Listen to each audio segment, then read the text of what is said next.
Genesis chapter 19. The two angels came to Sodom in the evening, and Lot was sitting in the gateway of Sodom. When Lot saw them, he rose to meet them and bowed down with his face to the ground. He said, "Please, my lords, turn aside to your servant's house and spend the night and wash your feet. Then you can rise early and go on your way." They said, "No, we will spend the night in the square."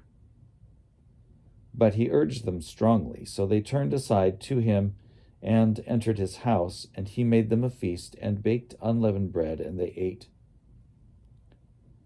But before they lay down, the men of the city, the men of Sodom, both young and old, all the people to the last man, surrounded the house, and they called to Lot, "Where are the men who came to you tonight? Bring them out to us so that we may know them." Lot went out of the door to the men, shut the door after him, and said, "I beg you, my brothers, do not act so wickedly. Look, I have 2 daughters who have not known a man. Let me bring them out to you and do to them as you please. Only do nothing to these men, for they have come under the shelter of my roof." But they replied, "Stand back." And they said, "This fellow came here as an alien, and he would play the judge. Now we will deal worse with you than with them." Then they pressed hard against the man Lot, and came near the door to break it down. But the men inside reached out their hands and brought Lot into the house with them and shut the door. And they struck with blindness the men who were at the door of the house, both small and great, so that they were unable to find the door.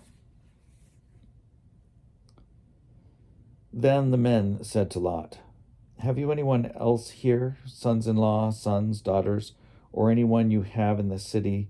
Bring them out of the place. For we are about to destroy this place, because the outcry against its people has become great before the Lord, and the Lord has sent us to destroy it."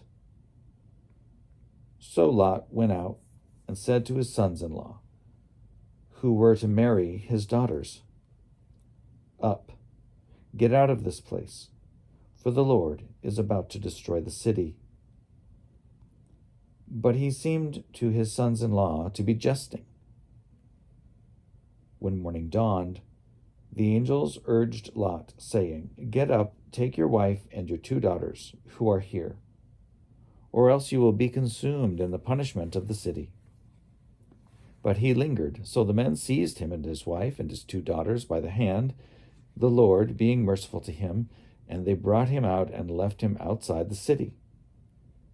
When they had brought them outside, they said, "Flee for your life. Do not look back or stop anywhere in the plain. Flee to the hills, or else you will be consumed." And Lot said to them, "Oh no, my lords, your servant has found favor with you, and you have shown me great kindness in saving my life. But I cannot flee to the hills, for fear the disaster will overtake me and I die. Look, that city is near enough to flee to, and it is a little one. Let me escape there. Is it not a little one, and my life will be saved?" He said to him, "Very well, I grant you this favor too, and will not overthrow the city of which you have spoken. Hurry, escape there, for I can do nothing until you arrive there." Therefore the city was called Zoar. The sun had risen on the earth when Lot came to Zoar. Then the Lord rained on Sodom and Gomorrah sulfur and fire from the Lord out of heaven. And he overthrew those cities, and all the plain, and all the inhabitants of the cities, and what grew on the ground. But Lot's wife behind him looked back, and she became a pillar of salt. Abraham went early in the morning to the place where he had stood before the Lord, and he looked down toward Sodom and Gomorrah, and toward all the land of the plain, and saw the smoke of the land going up like the smoke of a furnace. So it was that when God destroyed the cities of the plain, God remembered Abraham and sent Lot out of the midst of the overthrow, when he overthrew the cities in which Lot had settled. Now Lot went up out of Zoar and settled in the hills with his 2 daughters, for he was afraid to stay in Zoar. So he lived in a cave with his 2 daughters. And the firstborn said to the younger, Our father is old, and there is not a man on earth to come in to us after the manner of all the world. Come, let us make our father drink wine, and we will lie with him, so that we may preserve offspring through our father. So they made their father drink wine that night, and the firstborn went in and lay with her father.